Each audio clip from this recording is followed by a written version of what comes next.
he saw her. Her hair was up in a high bun, her makeup done flawlessly, and her lips ever so plump and perfect.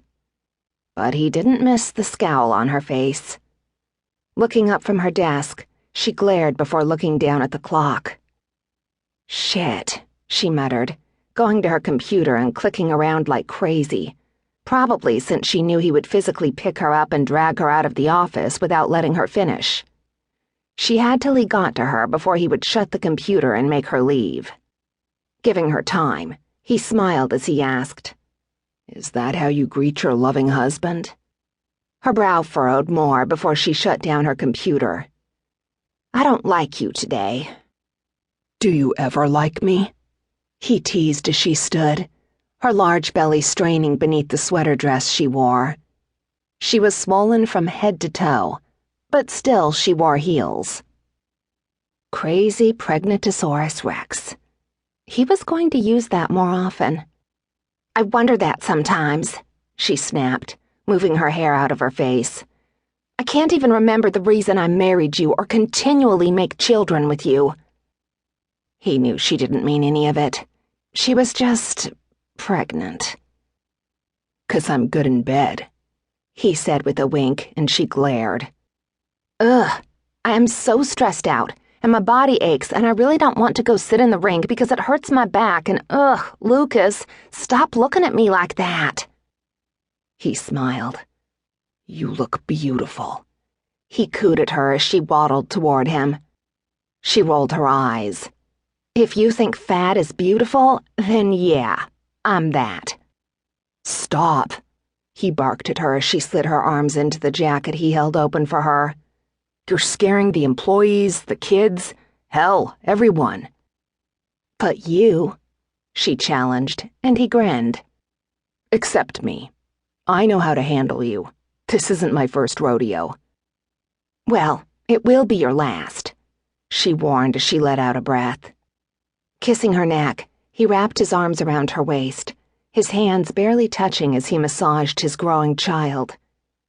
Kissing her again, he chuckled before whispering, "Did you know that I think you are the most gorgeous woman in the world?"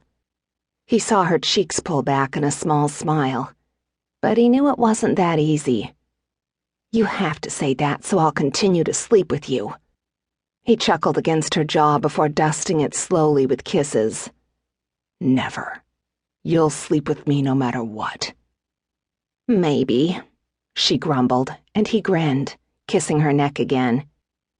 "And the reason you married me is because you are totally devoted to me," he whispered again, his fingers dancing along where that was written along her wrist. Totally devoted. It was their thing. Something he treasured.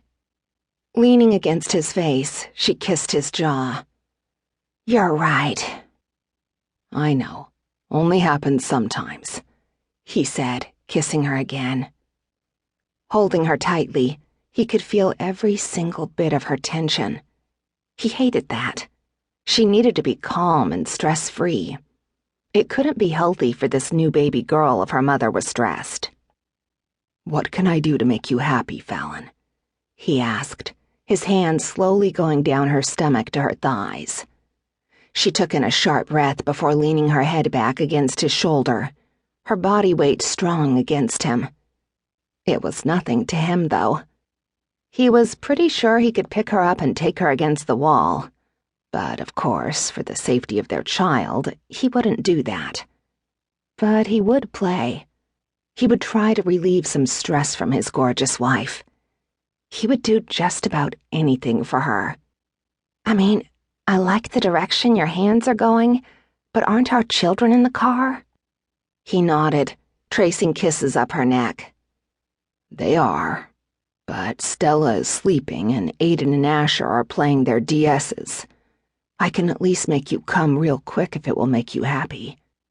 Letting out a breath, she laced her fingers with his as she melted against him. Everyone thought she was crazy and mean, and yeah, she was. But with him, he could have her purring like a kitten in seconds. "Just being in your arms makes me happy," he scoffed. "Liar. What do you want?"